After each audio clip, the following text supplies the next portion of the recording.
Hej, tu Seba.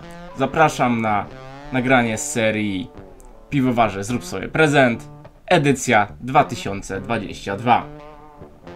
Zapraszam do filmiku z roku poprzedniego. Na pewno tam będą dużo ciekawsze dla początkujących akcesoria, a dzisiaj będą troszkę dla zaawansowanych. Nie będzie też limitu finansowego, bo jak patrzyłem, to nawet te akcesoria z roku poprzedniego niektóre by się nie złapały. Zapraszam na nagranie.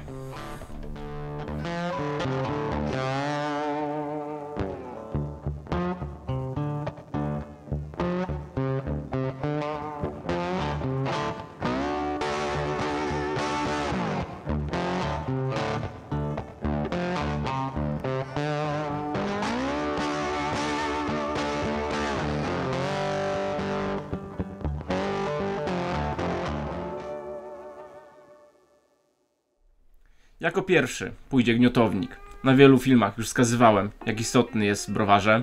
Pozwala dłużej przechowywać słód, pozwala bardziej skupiać się nad recepturami, dopracowywać je. Mając większej ilości słodu możemy naprawdę kombinować. Już zdarzyło mi się, że podczas zacierania musiałem dośrutować kilogram słodu, bo wydajność była słaba. Albo jeżeli mamy kociołek, albo cokolwiek innego i chcielibyśmy ześrutować odpowiednio śrutę. Czasem trzeba to zrobić, żeby była grubsza do kociołków, a czasem drobniejsza, jak na przykład chcemy mieć lepszą paloność przy słodach palonych. Więc na pewno śrutownik się przydaje, a dokładnie gniotownik, walcowy przede wszystkim. Też jedna sprawa, często zadajecie mi pytanie, no ale on jest drogi i czy się opłaca, czy się zwraca? Ja powiem tak, ja kupiłem swój gniotownik 3-4 lata temu, on kosztował wtedy 300. Ja przez ten czas zrobiłem kilkadziesiąt warek, po 5-6 kg każda. Patrząc na ceny obecnie słodu, plus patrząc ile kosztuje słód nieześrutowany, kilogram słodu śrutowanego, znaczy śrutowanie kosztuje już w tej chwili 80 groszy, gdzie jeszcze rok temu kosztowało 50, więc z roku na rok coraz bardziej się opłaca. Więc ja w tej chwili, kiedy wydałem na śrutownik 300 zł, a w tej chwili miałbym płacić za każdy kilogram ześrutowanego 80 groszy i kupować wtedy po 5 kg ześrutowanego, no bo nie kupię 25 kg ześrutowanego słodu, bo nie będę go miał gdzie trzymać. Więc ja śrutownik polecam i z czasem się zwraca, a do tego, tak jak mówię, istotne jest to, że możemy bardziej granularnie robić warki, nie kupujemy 5 kg słodu, tylko możemy 4,5, więc na pewno fajnie się buduje receptury, mając duże zapasy słodu różnego rodzaju. I gniotownik przy tym pomaga. Ja tutaj polecę gniotownik, który kupiłem na Elixie, polskiej w produkcji. On jest trochę droższy, kosztuje już w tej chwili, jak ja kupowałem, kosztował 300 zł z hakiem, teraz już kosztuje 2 razy tyle. Ale ja polecam, jest bardzo dobrze wykonany, zero problemów, od razu da się podłączyć pod wkrętarkę, ja tak zaczynałem. Więc na pewno to jest fajne rozwiązanie i też polecam tego użytkownika, podam wam też link do niego. Nie jest to żaden sponsorowany materiał, po prostu dobry sprzęt. Oczywiście podobnie wypadają Chińczyki z AliExpress, ja nie testowałem, różne opinie, jest trochę tańsze, można próbować. Na pewno gniotownik to jest rzecz, którą chciałbym polecić. Kolejnym przedmiotem, który chciałbym polecić, i już to też powtarzałem na kilku ostatnich nawet filmach, sprężyna do filtracji. Po prostu ja przechodziłem od sracz wężyka przez fajne fałszywe dno z dziurami. Oczywiście pewnie fałszywe dno wypalane laserem wzdłuż byłoby lepsze, no ale przerobiłem fałszywe dno, przerobiłem sracz wężyk i w tej chwili jestem na etapie takiej sprężyny czteroramiennej i jejku, przede wszystkim przewaga nad fałszywym dnem, bo nie tracę 5 litrów na podbicie. Przewaga nad sracz wężykiem, że to jest tak sztywne, że się nie ugina. Sracz wężyku musiałem kombinować, mocować w środku spirale. Po trzecie, jest to wykonane ze stali nierdzewnej, łatwe w myciu, czyszczeniu, ciężkimi środkami. Się bez problemu to wyczyści. Można rozkręcić. Każdą odnogę sprężyny mogę sobie wykręcić. Tu mogę też wykręcić, wypłukać w środku, wyczyścić. W sracz wężyku tak naprawdę po jakimś czasie nie jesteście pewni, co już jest w środku. A tu mogę sobie wykręcić, tak też robię co jakiś czas i czyszczę. To jest super. Mogę też sobie modyfikować, tak? Tak naprawdę mogę kupić sobie sprężynę metrową i kupić w sklepie z armaturą, czy ze złączkami nierdzewnymi. Sobie sam mogę zrobić po kosztach z metrowej sprężyny ciągłej, czteroramienną. Naprawdę polecam. To jest chyba najlepszy filtrator, jaki istnieje na rynku i najwygodniejszy. Wrzucam go i nie ma problemu. Ja po prostu nawet w tym kadzi, gdzie zacieram, podczas mieszania, ja filtruję potem bezpośrednio. Po prostu od tej pory, kiedy mam, już nie mam historii, że filtruję, nie wiem, 2-3 godziny. Po prostu to leci czyściutko. Widzieliście też na filmiku z Pilsem ostatnio. Ja recyrkulowałem na bieżąco i to działało. Polecam to rozwiązanie i zachęcam, bo no sracz wężyk z sracz wężykiem się zużywają, a to naprawdę przetrwa lata. To jest nierdzewka, gruba. Ta sprężyna, nie wiem, mam chyba 2 mm, więc to też jest dosyć grube, wytrzymałe. Kolejną rzeczą, przedmiotem, akcesorium, który mogę polecić, i to jest coś, co przenosi każdego piwowara na poziom wyżej, jest zestaw do kegowania.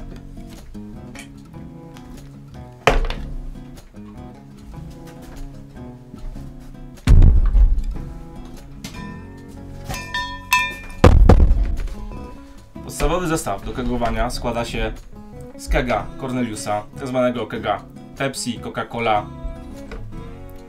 z węża do wyszynku. W tym wypadku to jest piknik. Na początek myślę, że wężyk typu piknik jest ok i z ballockiem. Oczywiście z czasem uznajecie, że się zbyt pieni, trzeba kombinować, no ale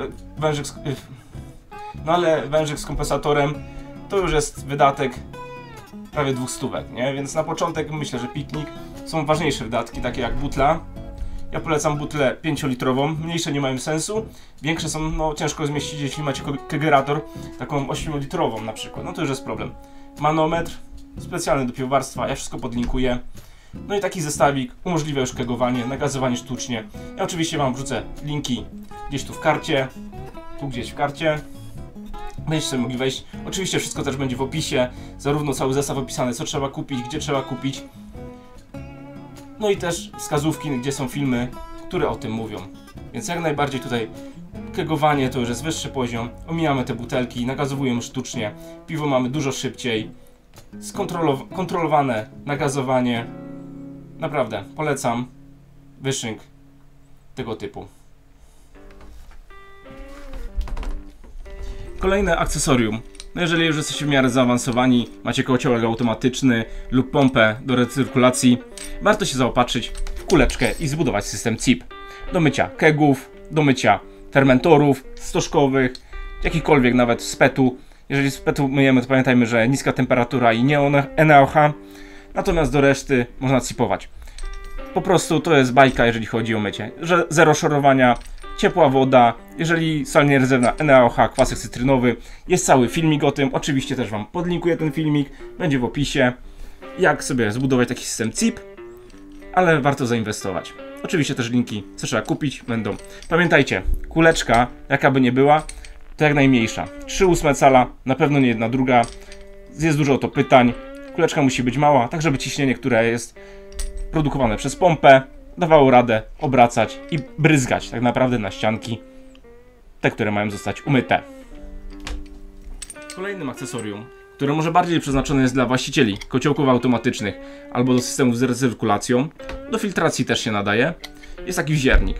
Na targach prezentowałem teraz ostatnio w Poznaniu, była mała prezentacja ważenia. Właśnie ja do kociołku już sobie przerobiłem, tak że mogę sobie taki wziernik podłączyć. Przerobiłem oczywiście też na moje szybkozłączki, które zawsze używam. Też wam filmik podlinkuję o szybkozłączkach. Właściwie jest ten sam filmik o CIP-ie i o pompie, więc sam już możecie sobie zaobserwować.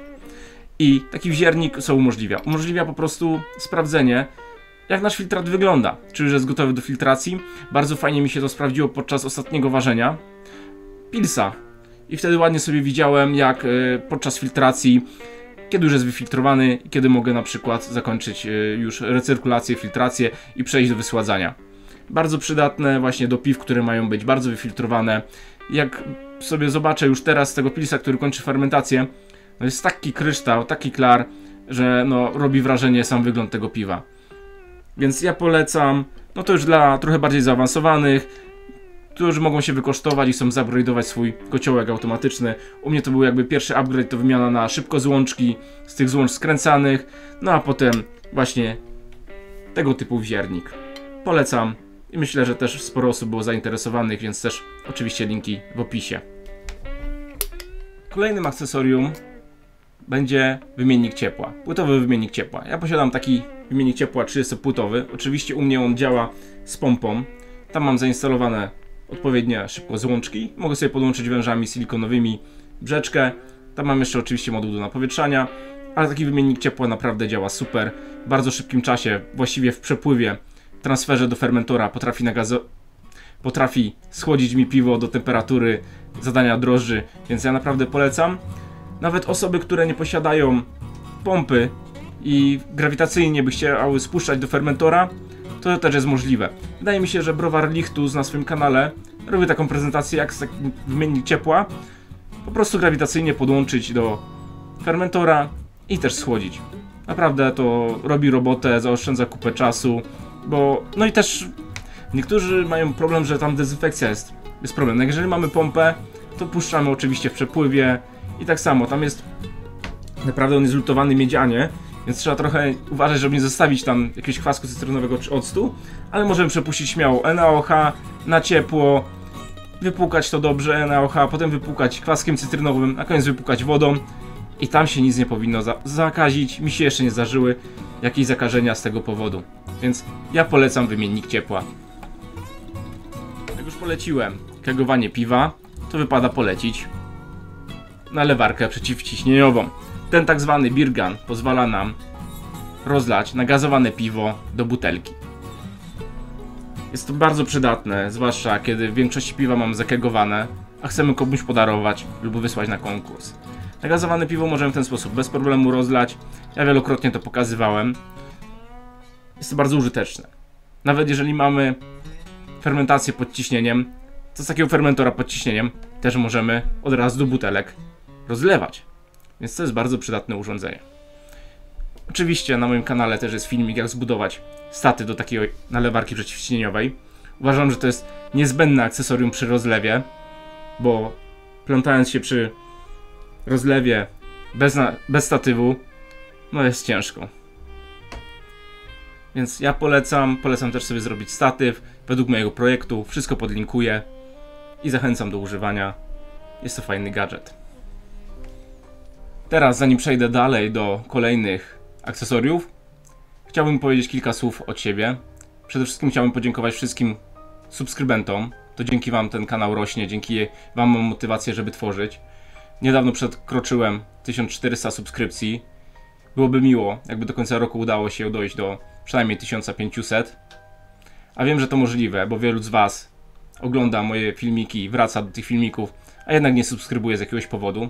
Cieszy mnie to, bo wzrost jest bardzo liniowy i osoby, które oglądają i subskrybują, nie są osobami z przypadku. Są zainteresowane tematem, który tutaj się dzieje. Oczywiście czasami odskakuję od tematu piwowarskiego. Myślę, że zdarzy się, że nawet to będzie częściej. Ale też tematy rzemiosła, tworzenia samemu czegoś są mi bliskie. Na pewno wędzarnia, na pewno zrób to sam. Się tych tematów będzie pojawiało więcej. Więc zachęcam do subskrypcji kanału, żebym miał większą motywację. Mnie to w pewien sposób motywuje. Jeżeli widzę, że osoby chcą tu wracać, jak klikną dzwoneczek, tym bardziej wiedzą, że tworzę content ciekawy i wartościowy. Też mam do was takie pytanie, bo mam bardzo dużo zapytań o rzeczy, które wytworzyłem. Na pewno dużo zapytań o nalewarkę przeciwciśnieniową, o statyw do nalewarki właściwie przeciwciśnieniowej. Jestem ciekawy, jak dużo osób jest zainteresowane kupnem takiego statywu. Oczywiście no to nie jest najtańsza rzecz, bo same koszty, materiały, jak sobie policzyłem i czas, no to by było między 300-500 zł za sam statyw, bez nalewarki. Czy byłyby osoby zainteresowane? Były osoby zainteresowane o płuczki, o podkładki, o wędzarnię taką małą, o dymogenerator. Ja chętnie bym zaczął takie rzeczy tworzyć, tylko nie wiem, czy jest zainteresowanie i to też są rzeczy tworzone w domu. To nie są produkcje masowe, więc muszą swoje kosztować. Więc dajcie znać w komentarzu, czy jest jakieś zainteresowanie większe. Wtedy zacznę myśleć, co dalej. No bo podjęcie takiej, powiedzmy, chałupniczej produkcji, no to jednak jakieś zobowiązanie wobec ludzi jest. To tyle, jeżeli chodzi o autopromocję, która myślę, że nie hańbi. I wracamy do akcesoriów. Kolejny będzie iSpindel. Uważam, że to całkiem przydatny gadżet, który pozwala nam śledzić fermentację, zwłaszcza jej wykres, progres i postęp fermentacji. Pozwala nam określić, kiedy fermentacja się zakończyła, kiedy jest burzliwa, a nawet pozwala nam ustalić mniej więcej, kiedy zacząć przerwę diacetylową. Myślę, że ten gadżet niejednemu piwowarowi pomoże uporać się z problemami i wadami fermentacyjnymi, z zakończeniem fermentacji, z piwem niedofermentowanym, w złym momencie zrobieniem przerwy diacetylowej. Myślę, że śledząc takie wykresy z piwa na piwa, znając sensorykę i wiedząc, jakie wady wychodzą, jesteśmy w stanie naprawdę poprawić poziom fermentacji swojego piwa. Ja wiem, sterowanie temperaturą i tak dalej jest ważne, ale też ważne, kiedy podnosić odpowiednio temperaturę, no a bez tego możemy, tak naprawdę jedynym rozwiązaniem jest zbadać codziennie, albo nawet co pół dnia czasami, stopień odfermentowania. No bo jak mamy burzliwą i ta burzliwa się zmienia naprawdę w ciągu godzin, cicha się zmienia w ciągu dni, bo mówimy o burzliwej, kiedy ci BLG spada z 15 do 7 w ciągu 3 dni, a potem z 8 do 4 może spadać nawet 2 tygodnie. Więc na pewno iSpindel jest fajnym dodatkiem, fajnym gadżetem do piwowarstwa, który naprawdę może podnieść jakość twojego piwa. Tylko trzeba też umieć interpretować wykresy. Oczywiście ja cały filmik zrobiłem o tym, więc zachęcam do wrócenia tego filmiku. A jeżeli ktoś jest zainteresowany zakupem takiego gadżetu, to ja polecam sklep piwo.org. Chyba to jest jedyny sklep piwowarski, który posiada w swojej ofercie ten gadżet. Są oczywiście też aukcje na Allegro, lokalnym oraz na Elixie. Można tam poszukać, może będzie trochę taniej, ale ja polecam. Kontakt ze sklepem jest super. Do tego sklep rzucił kod rabatowy Browar Strzał na 10%, ważny do końca roku tego, czyli do 1 stycznia 2023. Więc zapraszam do sklepu. 9. punktem na liście będzie literatura. W zeszłym roku polecałem książkę Jak ważyć piwo. Jest to książka generalnie dla osób początkujących, zaczynających przygodę, bo i tam są też informacje o tym, jak ważyć z ekstraktów. Oczywiście są też bardziej zaawansowane informacje, no ale ta książka, tak jak mówię, to jest podstawa, taka powiedzmy Biblia na początek i warto ją mieć, warto przeczytać. Ale w tym roku polecę coś bardziej dla zaawansowanych. Jest taka edycja 4 książek, między innymi jednej z książek jest autorem ten sam autor co Jak ważyć piwo, czyli książka Yeast, Water, Malt and Hops. Te 4 książki naprawdę warto przeczytać. Książka w ogóle o drożdżach jest mega. Naprawdę wiele pytań, które dostaję, typu jak uwodnić drożdże, jakie różnice temperatur, kiedy dodać, kiedy nie dodać. W tej książce jest wszystko. Dodatkowo cały rozdział o tym, jak stworzyć własne laboratorium drożdżowe, jak stworzyć bank drożdżowy, jak przechowywać drożdże. To wszystko jest. Oczywiście w pozostałych tak samo, jak przechowywać chmiele, jak dodawać na zimno, na ciepło, jak zacierać, o słodach, to wszystko tutaj jest, o wodzie. Więc tak, te 4 książki naprawdę są super. Niestety, książki są w języku angielskim i tutaj moja chyba prośba, bo jedynym takim wydawcą, który tłumaczy książki z angielskiego na polski jest właśnie piwo.org.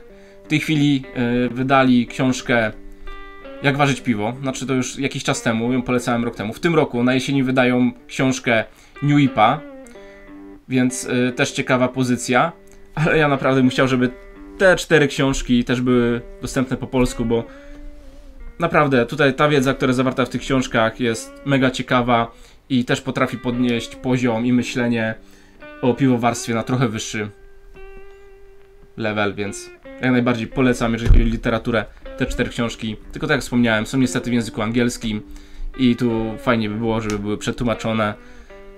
A ja w tej chwili, tak jak powiedziałem, piwo.org, kolejną książkę teraz New IPA, właśnie o robieniu piw chmielowych, nowofalowych.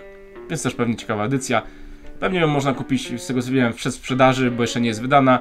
I ten kod, który jest przed chwilą, o którym mówiłem, 10%, też powinien być ważny na cały asortyment w tym sklepie, więc pewnie na tą książkę też będzie ważny. Więc można się zainteresować. I na koniec jakby najdroższym akcesoriem, wydatkiem będzie, myślę, że fermentor stożkowy. Ale nie konkretnie Grainfadera, tylko że jeżeli macie dostęp do jakiegokolwiek innego fermentora stożkowego, czy samoróbkę, czy speta, tak jak Fermzilla, tak? O ile się nie mylę, Fermzille są petowe. Co ciekawe, Fermzilla umożliwia fermentację ciśnieniową, Grainfader nie. Wiem już z doświadczenia, że trzeba trochę pokombinować, żeby Grainfader był ciśnieniowy, da się to zrobić, ale z marszu uszczelka puszcza, więc trzeba było nad tym się zastanowić. Ale tak, polecam fermentory stożkowe z możliwością ostrzelenia drożdży i z możliwością dodania chmieli właśnie w osłonie CO2. Na pewno ostrzelenie drożdży, także mamy fermentację burzliwą, cichą w jednym pojemniku, czyli tak zwany unitank. Jeszcze jak jest chłodzony, ogrzewany, no to po prostu to jest tak wygodne i taką robi robotę, że no różnica jest kolosalna w stosunku do tego, jak się robiło w wiadrach, przelewało się, kombinowało, wiadra plastikowe się zużywają. Tu możemy używać, jeżeli mamy nierdzewkę, możemy to cipować, też wielokrotnie pokazywałem. Przejście na fermentory stożkowe, czy tak powiedziałem na pety, no, które są mniej wytrzymałe, się rysują. Znam osoby, którym strzeliły pod ciśnieniem, czy gdzieś tam lekko upadły i się potłukły. To jest PET, więc on jest delikatniejszy. Nie można traktować PETA NaOH ani ciepłem za wysokim, bo się zdeformuje, się zniszczy. Nierdzewkę bardziej, no ale nierdzewka to już jest wydatek powiedzmy 3-4-krotnie większy niż PET, ale każde fermentory stożkowe z możliwością ostrzelenia drożdży są przeze mnie polecane. Kwestia ceny. Na pewno przejście z wiader na fermentor stożkowy to jest... No mi to zrobiło naprawdę... Ja od razu przyszedłem na Grainfadery i to na mnie takie wrażenie zrobiło i wygoda przy tych piwach i jak już mamy Grainfadery, to jeszcze dochodzi sterowanie automatyczne, pilnowanie temperatury. To robi robotę i to nie powiem, że podnosi jakość twojego piwa, tak, bo możesz pilnować, możesz dokładać butelki PET do boxa, tak, czy mieć lodówkę ze sterownikiem, okej, to jest wszystko okej, ale kwestia wygody, czasami jak już nie mamy co zrobić i nie brakuje nam czasu, to lepiej trochę wydać więcej pieniędzy i mieć tam wygodę. No ale na pewno też jakość i nie kombinowanie, bo zawsze przelewanie jest ciche. Jeżeli chcemy mieć drożdże, ostrzelić drożdże, potrzebujemy gęstwę, albo żeby po prostu nie leżało piwo na drożdżach, no to na pewno tego typu kegi, przepraszam, nie kegi, tylko tego typu fermentory pomagają. No i oczywiście w petach, czy nawet jakieś można kupić też nierdzewne, tylko trzeba sprowadzać z zagranicy do fermentacji ciśnieniowej, gdzie są przykłady, że lagera można zrobić tydzień, góra 2 i jest po prostu wyśmienity. Więc warto się zainteresować fermentorami stożkowymi i iść w tym kierunku. No i teraz takie podsumowanie. Ja starałem się ten materiał dzisiaj wrzucić, bo mamy Black Week, Black Friday. Nie wiem, czy to udało mi się wrzucić w końcu w piątek czy w sobotę, ale mam nadzieję, że w piątek, więc mamy Black Friday, Black Week. Możecie poszukać, poszperać. Ja widziałem już na polskich. Też polecam skorzystać z polskich sklepów z akcesoriami piwowarskimi. Nie będę żadnego wyróżniał, bo w jednym widziałem są promocje na tego typu fermentory stożkowe, jakieś Fermzille, nie Fermzille, pety, nie pety, w innym na Grainfadery. Ale są te promocje i widziałem, że całkiem korzystne i fajnie można coś kupić ciekawego, więc poszukajcie na polskich sklepach internetowych. No i oczywiście no, na AliExpress pewnie też się pojawi kupę fajnych promocji. Na AliExpress polecam uważać, bo jak ja ostatnio kupowałem coś na AliExpress Black Friday, to się okazało, że 2 tygodnie temu coś było tańsze niż Black Friday, więc uważajcie. Ja widziałem, że te oferty w polskich sklepach rzeczywiście są rzetelne i one rzeczywiście są obniżką, a nie tylko czymś, co było napompowane wcześniej i teraz udaje tylko obniżkę. Więc ja polecam ze swojej strony, żeby właśnie poszperać. Mamy Black Friday i też starałem się ten filmik dzisiejszy, czyli piwowarze, zrób sobie prezent, puścić właśnie pod koniec listopada, żeby kupić jeszcze coś na Mikołajki, może na gwiazdkę. W zeszłym roku on był dosyć późno i chciałem was posłuchać, a staram się was słuchać i czytać wszystkie komentarze, więc w tym roku będzie dużo wcześniej. To jak już wspomniałem, polecam swój kanał, polecam go subskrybować, oczywiście dzwoneczek, to wtedy zawsze dostaniecie powiadomienie wcześniej i zawsze będziecie na czasie z moimi filmami. Oczywiście, jeżeli wam się filmik podobał, łapkę w górę, jeżeli macie jakieś zastrzeżenia, łapka w dół, ale z komentarzem, żebym wiedział, co jest ok i co mam poprawić. I do zobaczenia, do usłyszenia, cześć! Kurwa.